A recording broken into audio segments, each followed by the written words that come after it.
Welcome to another episode of Tell Me More. On this episode, Katie and Ryan Chandler and myself have a conversation about the upcoming Flourishing Weekend, launch weekend, our Flourishing series, as well as this great sermon that Oza Jones preached on Psalm 1. We hope it's an enjoyable episode for you. We had a ton of fun making it, and we look forward to seeing you at the Flourishing launch weekend.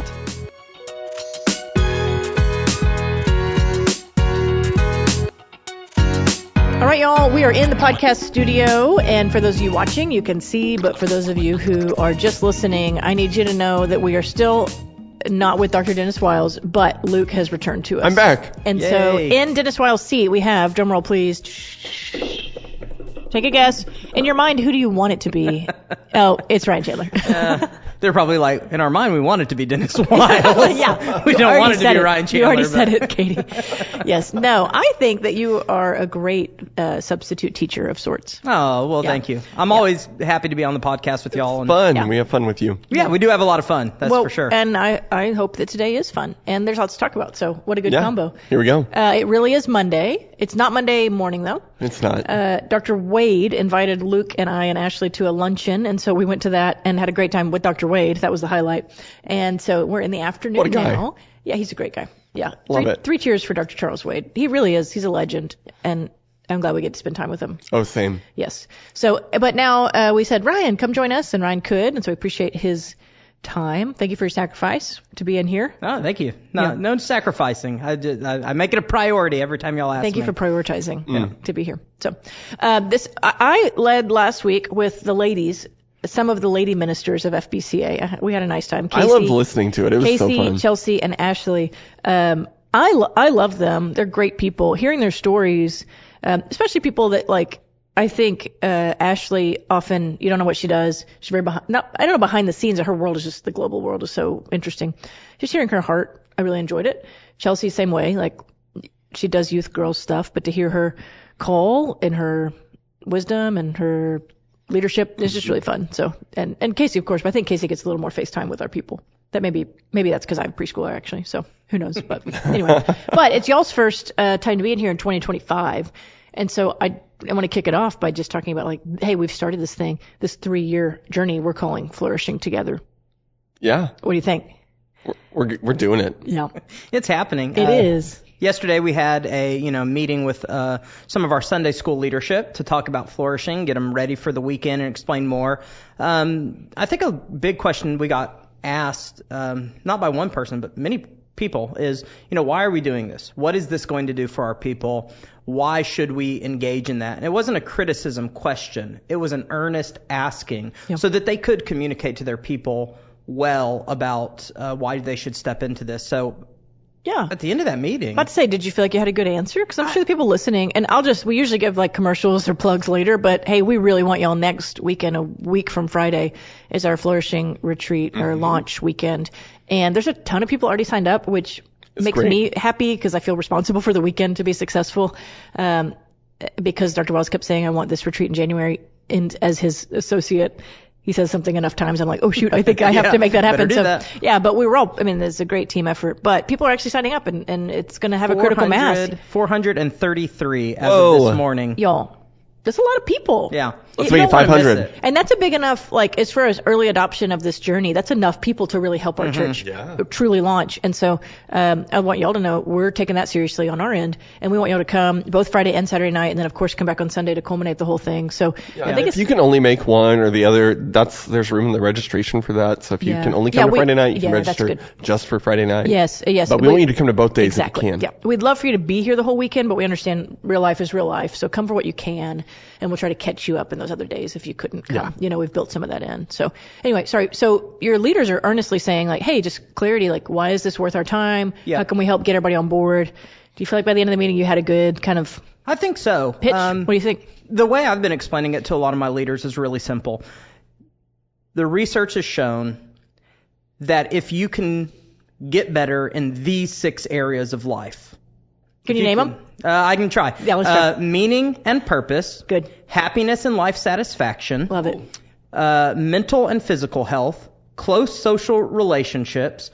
Financial stability. And, what's the 6th one? I thought you just named 6. Oh, did I name 6? No. Did I name too many? Anyways, We're still learning too. the domains. This is essentially the domains. These different areas of life. If you Mental and physical feel health. like It maybe doesn't those are 2 separate ones. No, mental and physical health are 1. Material and financial stability are 1. Life, happiness, and satisfaction. Meaning and purpose. Close social relationships. Is that 6? Does it work? Meaningful work? No.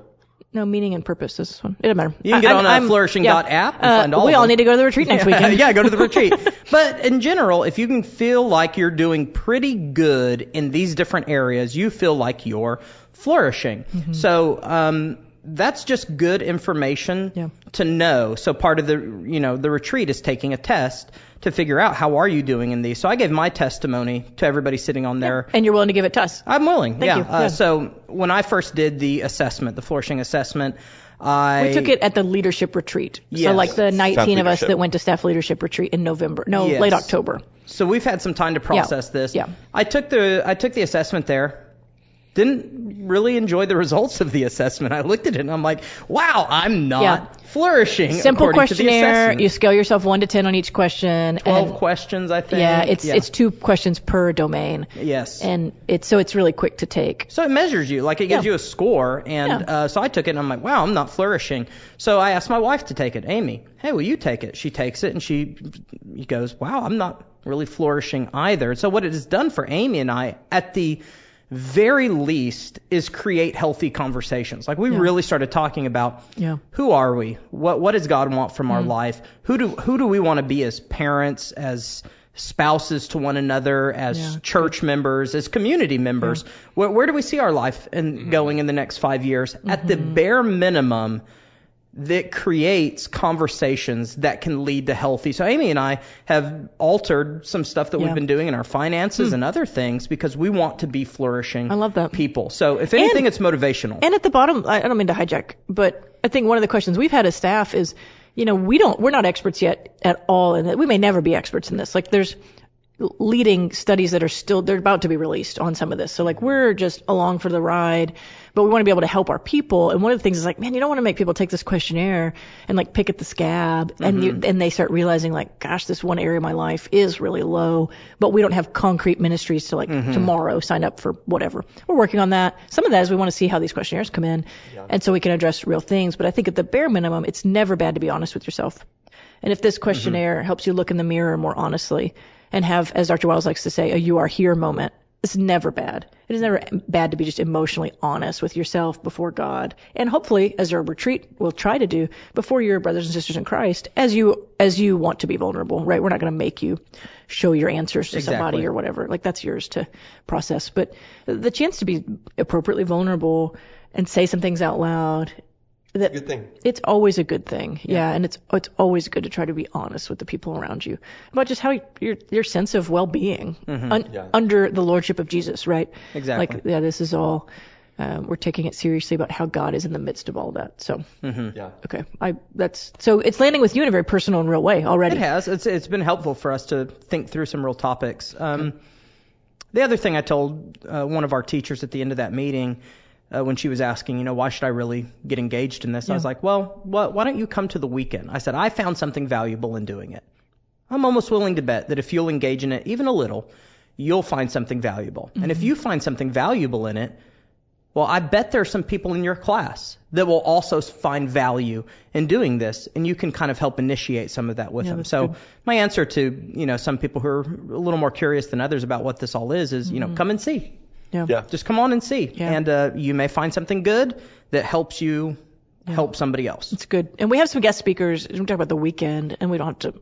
I'll stop my promo of the weekend. But we have some outsiders, and I think, and we'll get to this later in the sermon, sometimes outside voices are really helpful too. It's just different angles, different perspectives on some of the stuff we've already looked at. Yeah. Can be really, really helpful. So, okay, look, I kind of I ran roughshod over that, but I think that's how's this flourishing stuff landing with you? I think what are you hopeful for? Yeah. I think for me, my hope is that it's not just about you and your experience as an individual person or even as a family unit, but that flourishing, I keep coming back to this Jeremiah 29 and seeking the welfare of the city. And so thinking not just about flourishing, I think if we only do flourishing and it's about you and your own flourishing as an individual, we have failed horrendously to live into the calling that we have as the people of God.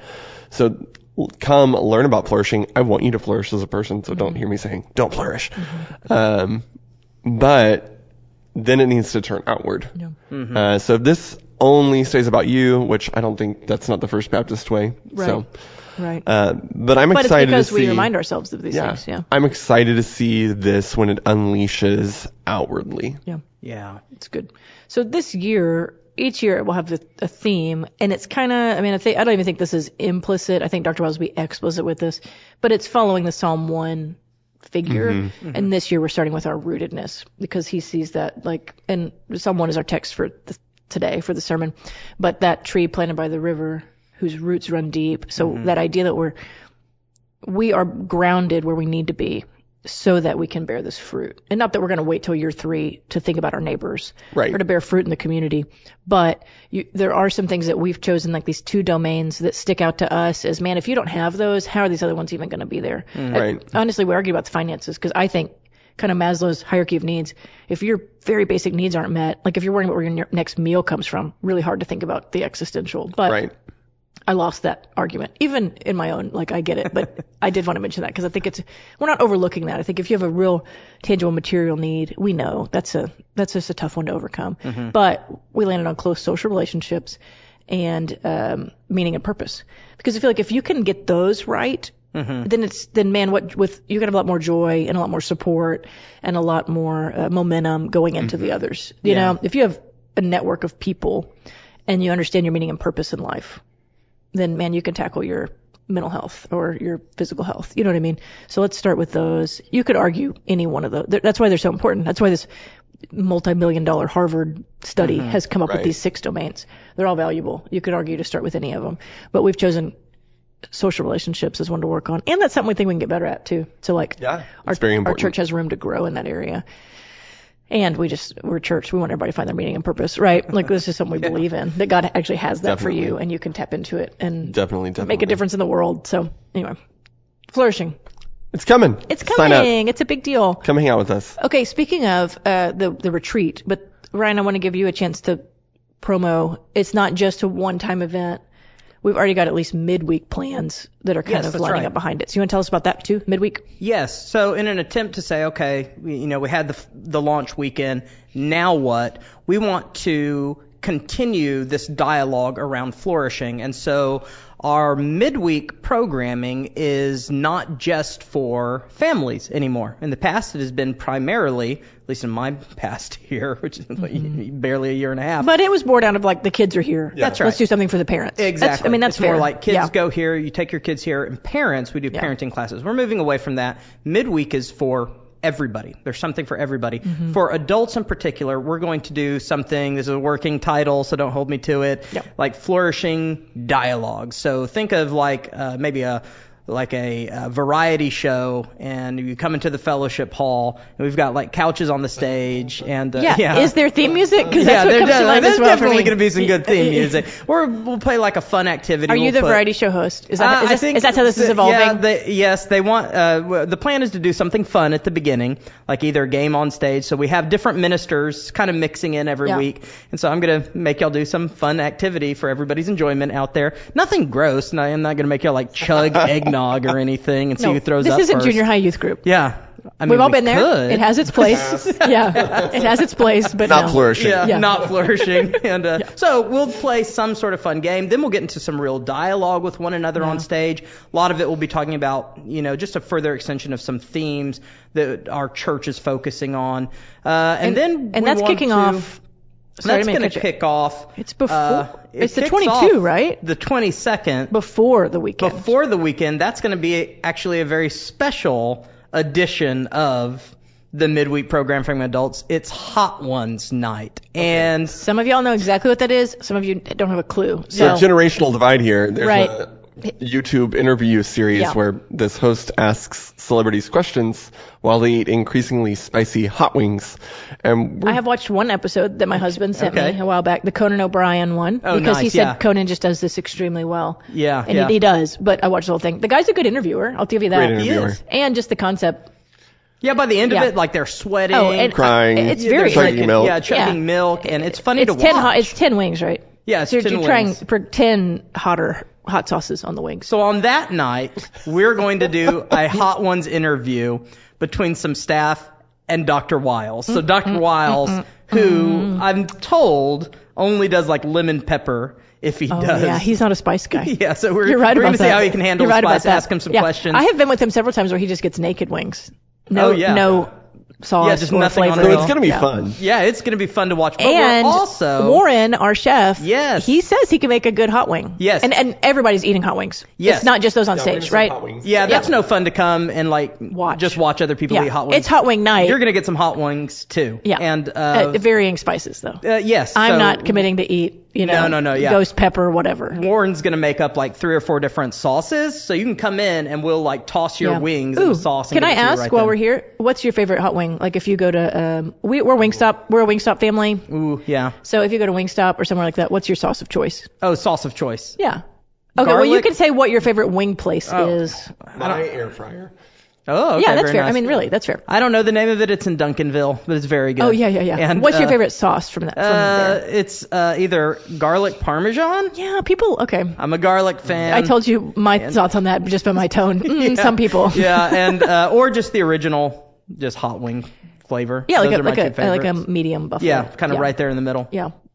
Yeah, those are my favorites. Look, Man, Malaysian and Indonesian restaurants make the best chicken wings in the world. what makes good them to great? know. I mean, like, Oh, they're so crispy. okay, it's so delicious. quite a crisp. That's yeah. the secret to good hot I wings. do like a good crisp Oh as man, well. And that's one Malaysian thing. and Indonesian We restaurants don't get eat this in right. restaurants as much anymore because of the kids. So like it's all takeout. We eat at home a lot too. But if we very rarely go sit at a restaurant and eat. It's a luxury that Ryan and I just don't get to do right now. Stage of life, grateful for the kids, whatever. But wings, they get soggy. They get do. soggy They in the do. clamshell. I do to love a good travel. buffalo wing though too. Just like buffalo. I appreciate y'all liking, because mine is, I like a buffalo sauce, like a medium buffalo Yeah. sauce. It's my favorite. And then I like maybe a dry rub of some Yeah. sort, like a Cajun. But Because they don't travel well, that's why our chef Warren said, I'm going to make them. yeah, which is really cool. Yeah. of So it's gonna be Warren. fun. So that's And that's January just 22nd. a week from that's Wednesday. a week from this Wednesday. It's January 22nd from 6 to 7:30 in our fellowship hall. Come. It's going to be a lot of fun. And then after the launch weekend, Yeah. Wednesday, So the 29th. the 29th, Yeah. we'll start all of the flourishing dialogues, which will still be a lot of fun. There won't be hot wings at them, but it'll still be a lot of fun. yeah. So, And so if you want to learn more about flourishing before the retreat, you can come watch D-Dub sweat it out, eating some hot wings, talking Yeah. about flourishing. Kurt's going to be there too, right? Kurt Grice? Kurt Grice, Grice too. will be there. Yeah. Good times. And then I want to talk about the sermon too, because I'm looking at our time. Oh, yeah, but when we start the 29th, that's also when Grief Share and Divorce Care start. So that's just my plug. Those are really, really impactful ministries for people. If you're willing to share your life with people in that way, I've just seen God use it to help people find hope and healing after devastating life circumstances. And the leaders are just top notch. I believe in it. We even have an afternoon session for Grief Share for people who don't like to drive at night, or it's just better. So email me, find me. I really believe in it. I really believe in our leaders. I've seen it. I've seen God use it semester after semester. So good. Come to that. Exciting. Yep. It's going to be great. Well, Okay, let's Psalm talk 1. about, let's talk about Ozzy Jones. yesterday. Yeah, we had a guest preacher yesterday, I loved it. the director of evangelism for Texas Baptists, Phenomenal. Ozzy Jones. Y'all liked it? I mean, I hear some positive feedback from both of you. Yeah, it was a really well preached sermon. It was great to hear Psalm 1 again. I mean, that's just a foundational passage of scripture It for is this church. It's literally engraved on yeah. the walls, engraved in our hearts. Yep. We believe in it. We do. D-Dub believes in it. Yeah. Yeah. You know. Challenging. Like the end of the sermon. I mean, it's challenging all the way through, but the end. Tell me where he's more. like- yeah. Well, yeah. What'd you Like- take? And what do you mean by the end? Like with his last point? Like we was talking about the tree that's used for the cross, and Okay, he's like, the what kind of first tree sermon, do you want to be? first sermon, he didn't use that metaphor. Oh, really? He had switched it, and I think either knowing the You mean in crowd. first service? Yeah, the first Okay. service. He talked about Zacchaeus in the tree, but he used the story of Zacchaeus. And then in the second sermon, and I just caught it from the Welcome Center because I didn't sit. I go to the first service. If I get to go, I go to the first service. In the second service, he talked. So will you give like a really short synopsis? He was talking about the different trees. Yeah. And I guess the third one being the one that was used for the cross. Is that fair? Is that what that was? I think so. Yeah. It's like the first one, dreams of holding treasure, becomes the manger. The second one, dreams of becoming a really great ship, becomes a fishing boat. Oh, wow. And Yes. the one that Meaningful. Jesus calms the storm on. So Yeah. third one wants to point to God and becomes the cross. Yeah. And so that was his encouragement was, what kind of tree do you want to be? I love You that. want to be the type of tree that points others to Jesus. And that's what the Psalm 1 tree ultimately is. It's a source of life that when you look at it, it communicates life. And, well, who's the master of life? It's Jesus. So that's who we want to be too. So I just appreciated the challenge that he ended on to make you really think about, who am I? What am I supposed to be in the world? Tying a lot of the flourishing stuff together. Yeah, I was also impressed that he talked about flourishing. Yeah. And like he knew, what we were doing and worked hard to bring a lot of that into his sermon this Sunday. Yeah. He did. Yeah. That sermon was not one that he pulled out of the drawer. No. Which I appreciate. I mean, actually, we've had 3 guest preachers somewhat recently, Sergio Ramos, Elijah Brown, and now Oza, and they've all seemed to have preached sermons, actually part of our sermon series. Yeah. Very y'all well. know, y'all have been invited to preach places. There is a temptation to just pull one out of the drawer, Yeah. do a search and replace and go from there, I was invited to preach this last Sunday somewhere else. Yeah. And I said, well, what do you want me to preach on? And they said, we don't care. Just pull out your best one. Yeah. And I was just like, oh, okay. I couldn't make it down there anyway. But Yeah. still, yes. Yeah. I've done that before. And sometimes that's appropriate and fine. But I do appreciate, one, Dr. Wiles has a series he's wanting to run us through. He has some priorities. He does care what people preach on while he's gone. Yeah. And I appreciate both of those 3 men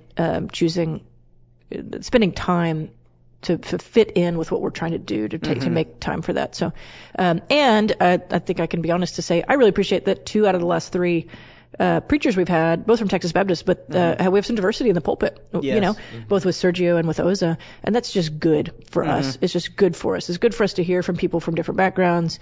It's good for us to hear people with accents. It's good for us to be led from people with different perspectives, and I think it just makes us better. So I'm really proud of Dr. Wiles for giving his pulpit away in that way, and for our people for responding so well and just being open to something different. So more of that. I love that. Yeah.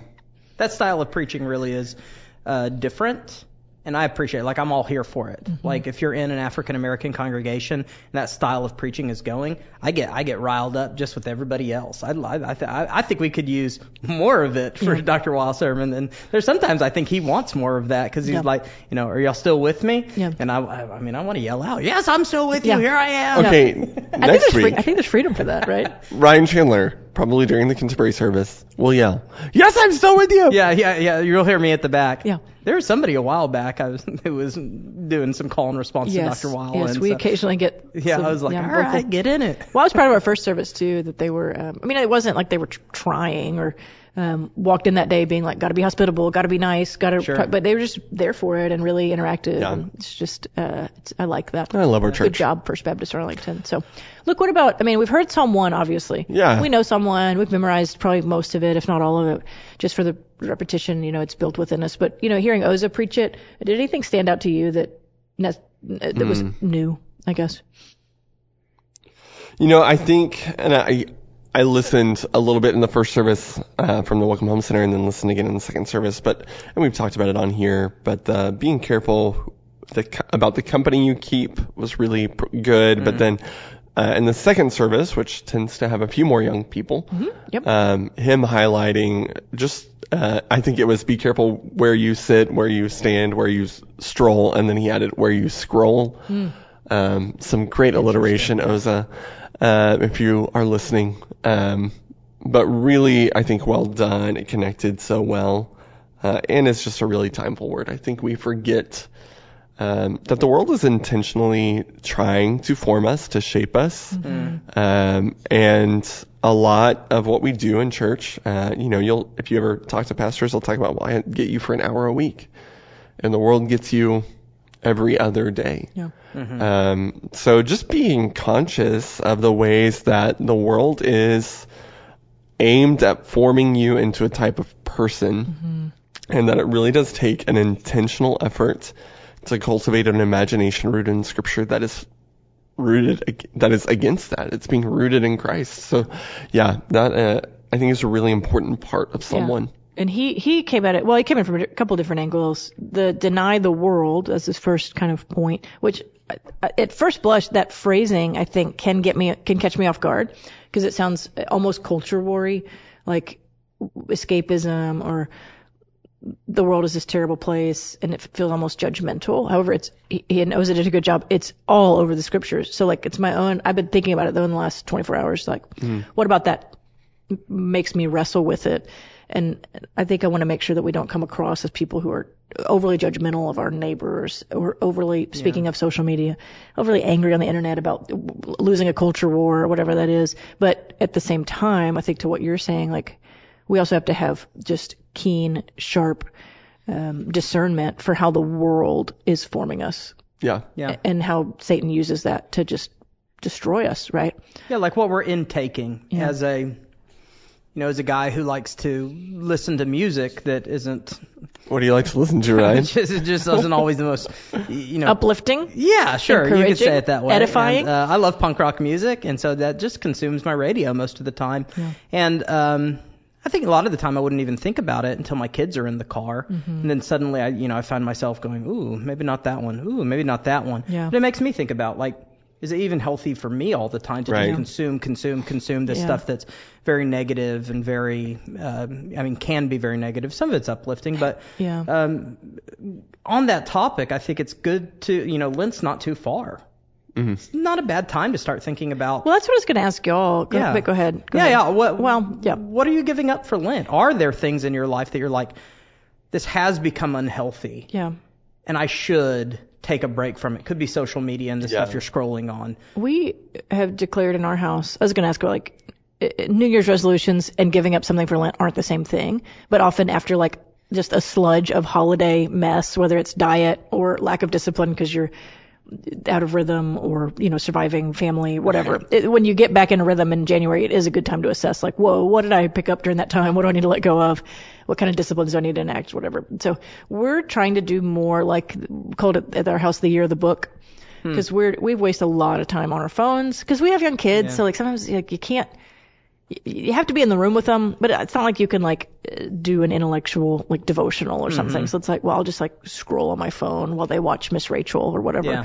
But we're trying to do different. We cut a lot of our streaming. Some of that was financial. We're like trying to figure out just where we can be more responsible. Right. And so we cut Hulu Live and we cut Netflix, which turns out was like $100 a month just right there. Wow. Yeah. Because we watch a lot of sports, but turns out.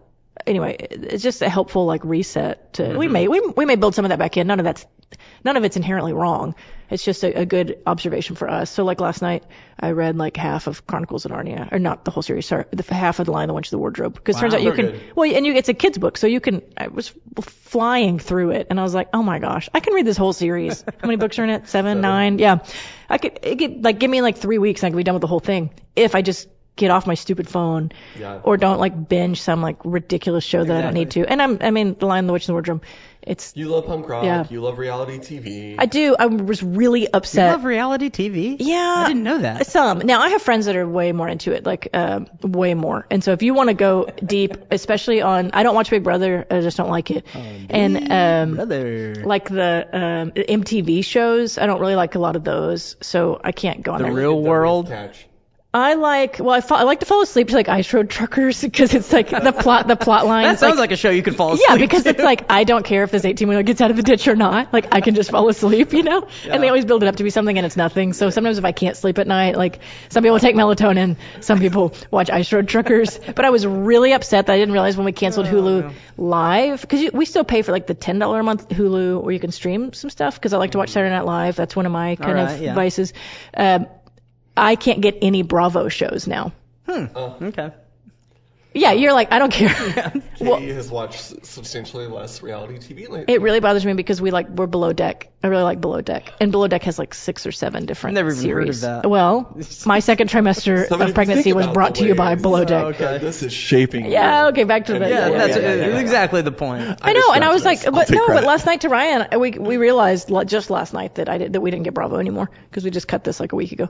And I was like, well, we need to pay for Hulu again. And he was like, or we just need to build different habits. And I was like, this sucks. This is awful. The wrong answer. This is awful. I guess I'll read, a whole C.S. Lewis book in a night.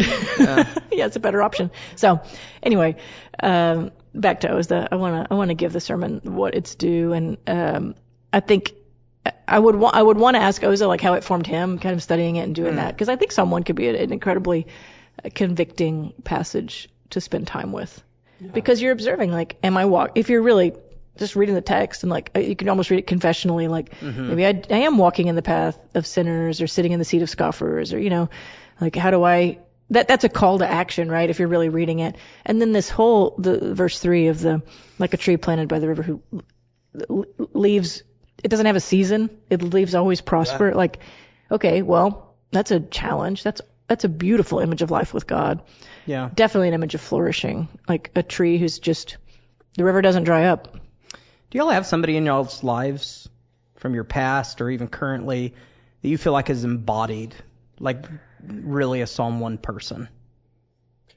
I mean, we just spent time with Charles Wade. Mm-hmm. Yeah, we did. That's a gimme.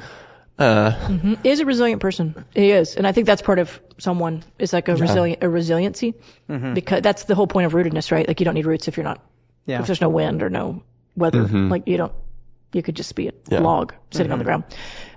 He's a very rooted person, but I think y'all know it's the challenges, the storms that build a deep root system. There are church members I could name, but I think they would be embarrassed for me to name them. Well, that's the whole point. They're freaking humble people. Yeah. I've worked with some heroes, to me, some heroes of the faith. My first boss at BSM, his name's Arleno. He was 65 when I got there in 2009, so I don't know, you can do the math. And he was the BSM director at South Plains College, BSM in Loveland, Texas. Same building, same office for 41 school years. So anybody that can do that. Yeah. Because that's not, a lot of people they want to move their way up in an organization like that. They want to make more of themselves. But I think he knew he was a good fit for that campus.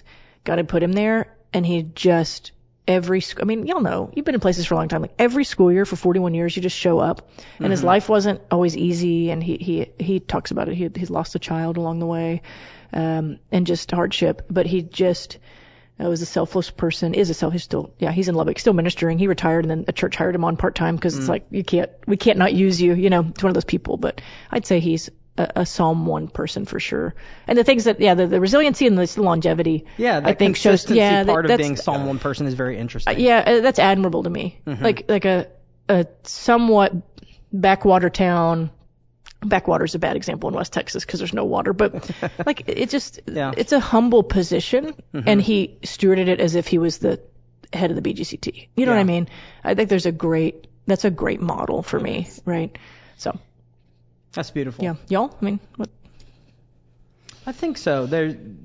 I've met pastors in my lifetime who are brilliant, wonderful, great leaders, great preachers, and who have really determined this is the place God has called me to. And I'm going to invest and grow roots right here in this community. And they didn't have maybe they did in their private moments, but it didn't appear that way. There are several of them that I know who had opportunities to go somewhere else and do bigger things and were invited into bigger roles. And they consistently just said, no, this is my place. I'm called to be this sort of person here. So there's something about that just consistency, that longevity, that's part of the tree, I think, that doesn't often get preached about. Like when people are preaching on the Psalm 1 tree, that part's left out a little bit. But somebody who's willing to stick in there through different seasons and weather different storms. The biggest person who comes to my mind, and I didn't know him personally, of course, was Eugene Peterson. Like you read his books, and he the church that he founded was the church he stayed in, and he was just that sort of person there in that community. I mourned when he'd passed away. And my wife didn't understand that at the time. She was like, well, you never even met this guy. And I'm like, through his books and just through his life and his model and example, like that was a Psalm 1 sort of person. And those are the type of people I imagine that just embody that passage and that image. Anybody come to mind for you? Yeah, but again, I think they would hate to be named. You could just talk about their character qualities. I think that's fair. Just an unyielding, I think, patience. But I really think that speaks to this metaphor of tree. Trees don't move around. They don't necessarily grow quickly, but it's this long, to use a Peterson phrase, a long obedience in the same direction. Yeah. That's a flourishing person. It is. Right. It's this person who has, whether life is easy or hard or just completely off the rails even, continues to trust in God's goodness and treats everyone with grace and dignity and love, and it's beautiful. I love that. And also to say, those listening, like, you can still move around and be a rooted person. Sure. Like, sure. you're rooted in Christ, not like your address. You know, like, sure. if God's calling you to something and you're like, man, this sounds like these three ministers are telling me I got to stay right where I am. No, that's not it. We just happen to name people who, they just never outgrew their they don't think more highly of themselves than they ought. I mean, I think it's more about your posture. Like, you never outgrow a post. You never are too good for a people. Right. It's more about just the humility that's a part of that. I think being rooted in Christ comes with the posture of Christ that he gives to us, which is a real gift. And you can shed some of the arrogance and the hubris and the achiever, the ladder climbing that can come with positions. I think Christ can guard us from some of that. And mature people seem to have that, you know, that their worth is not found in their position. That's a good clarification. And that's a gift from Jesus that I think you get. Is. Because I think our own kind of sin nature wants more. It does. It can. And so I think to be content with what you have is a gift from God and a sign of some rootedness that I want. I admire that in people around me. Some of the people that we won't name that are here that might get embarrassed by it. So there's some great people. I would totally brag on them, but I think... Just write them a note. I think it'd mean more to them to not be named here, but to get a note. Talking about you on the podcast. Yeah. And anybody who thinks it's you that we're talking about, you're vain, because that's. You probably think this podcast is about you. Yeah. Oh, it must be me. It must be me. Right. Thank you. Lots to talk about. Well, and I don't want to prolong this. Like, I'm excited for the flourishing journey. I'm thankful that Oza stewarded his position extremely well yesterday and just kind of kept this series going and informed. I'm excited for the pastor to get back. Yeah. Because I feel like he's chomping at the bit to talk about some of this. You know, I don't know if he knows about hot ones either. So. No, I don't think he does. I thought about we several. We kind of publicly committed him. We said it. And I'm like, Dennis, I'll eat hot wings if you don't want to, I guess. I don't. By proxy, like he answers the questions and you eat his hot wings. That means Luke gets 2 hot wings per round. Ooh. I retract my statement. Yikes. Yeah, I know there are several things that he's just out, and we act like he's in Sierra Leone. He said that from the pulpit. But it's like we act like there's no internet in Sierra Leone. We're like, well, when he gets back, we'll just tell him he's hopping right into this thing. But it's like, I guess I could text him, but I kind of like it better if it's like. I actually did kind of imagine there was no internet in Sierra Leone. Like, that's exactly what I have in my mind. That's not the case. This is news to me. I think the internet is officially pretty much everywhere. He did post on Facebook. Oh, did he? Oh, okay. Well, Cameron did, and he shared it. Yeah, so I think we could actually probably get a message to him. However, I kind of like this better. It's I'm just doing like, what now? Yeah. Podcast listeners, don't ruin this for us. Yeah. Yeah, only if D-Dub makes it this far in the podcast. You know? Like, his assistant is in the loop. Jen Staley is in the loop on all these things. So. But, okay, Dr. Wells, if you got to minute 36 of the podcast, then you're eating some hot wings on next Wednesday night. Surprise! Yeah, but if you didn't, which not to be blamed, we'll let you know when you get off the plane, and that'll be fine. I wasn't here when these plans developed, so... Oh, yeah, you were also gone. Yeah. I don't know what you eat in Sierra Leone, but can you imagine eating Sierra Leone food and then immediately getting back and be like, all right, now you're going to load you up on 10 of the spiciest hot wings you've ever had. Yeah, whatever it is, it's not like the normal fare of like Cindy Wiles in the kitchen at home. That's right. So you're recalibrated from that, and then it's like, here's the hottest Pepto there. Here's the hottest hot sauce you've ever had.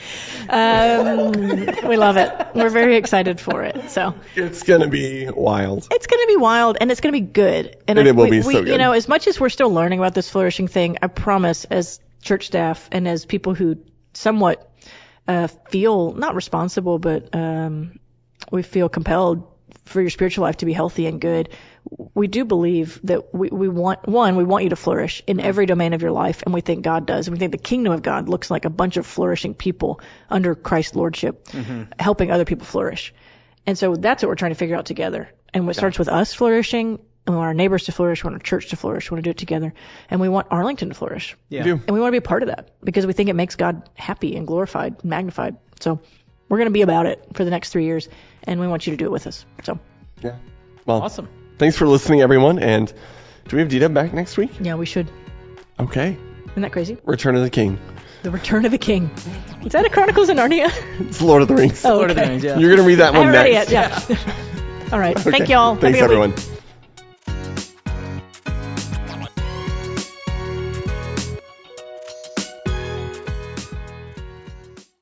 Thanks for listening to the Tell Me More podcast today. You can subscribe to this podcast on your app of choice, or you can visit us at fbca.org to find out more information about the podcast and our church.